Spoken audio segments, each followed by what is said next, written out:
எல்லாருக்கும் வணக்கம். எப்படி இருக்கீங்க? இன்னைக்கு நம்ம ஷார்ட்ஸில் மலர்கள் பற்றி பார்க்க போகிறோம். மலர்கள்னா ஃப்ளவர்ஸ்க்கு பூக்கள்னு சொல்லுவாங்க. நிறைய மலர்கள் பார்த்தேன். ஆனால் எனக்கு கேள்விப்பட்ட நான் பார்த்த மலர்களோட பேரை இங்கே ஷேர் பண்ணுறேன். உங்களுக்கு அதை தவிர இன்னும் எது அடிஷ்னலாக மலர்கள் பேர்லாம் தெரியும்னா கட்டாயமாக டிஸ்கிரிப்ஷனில் காமெண்ட்ஸில் போடு. சரியா? நான் இந்த மலர்களோட பேரை டிஸ்கிரிப்ஷன்லேயும் எழுதுகிறேன், தமிழ்லையும் இங்கிலீஷ்லையும். முதல்வன்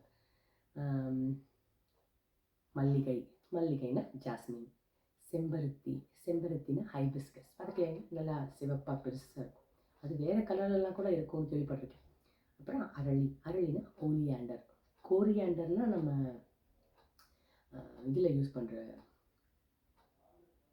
கொத்தமல்லியில். இது வந்து அரளினா ஓலியாண்டர், OLEANDER. அப்புறம் தாமரைனா லோட்டஸ். அப்புறம் செவ்வந்தினா கிரிசாந்திமம். அப்புறம் வாடாமல்லினா குளோபல் ஆமராந்த். நானும் இந்த முதல் தடவை பற்றி கேள்விப்பட்டேன்.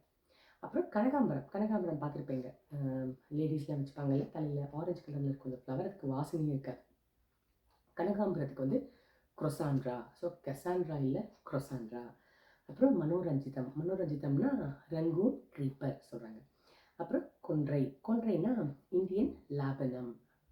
வேப்ப மரம்னா நீம் ட்ரீ.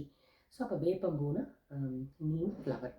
அப்புறம் சாமந்தினா மேரிகோல்டு. சாமந்தினா வெள்ளிக்கிழமையெல்லாம் அந்த கோயிலெலாம் கொடுப்பாங்கல்ல, அப்போ எல்லோ கலரில் பெருசாக இருக்கும், அதுதான் சாமந்தி, அதான் மேரிகோல்டு. அப்புறம் பவழமல்லினா கோரல் ஜாஸ்மின். பவழம்னா வந்து கோரல், அப்போ ஜாஸ்மின்னா மல்லிகை, ஸோ அதனால கோரல் ஜாஸ்மின் பவழமல்லி. அப்புறம் பாரிஜாதம்னா நைட் ஜாஸ்மின். அது ரொம்ப நல்ல வாசனையாக இருக்கும்னு சொல்லுவாங்க. நான் அதை பார்த்தது கிடையாது, நான் கேள்விப்பட்டிருக்கேன். அப்புறம் சிவப்பு செம்பருத்தி, ரெட் ஹைபிஸ்கஸ். சிவப்புனா ரெட் இல்லை, அப்புறம் ஹைபிஸ்கஸ்னா செம்பருத்தி. அப்புறம் தூதுவளைனா பர்பிள் நைட் ஷேட்.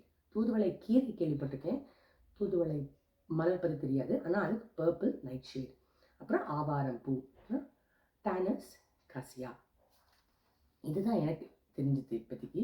ஆனால் உங்களுக்கு இதை தவிர வேறு ஏதாவது மலர்கள் பேர் தெரியும்னா கட்டாயமாக கமெண்ட்ஸில் போடுங்க.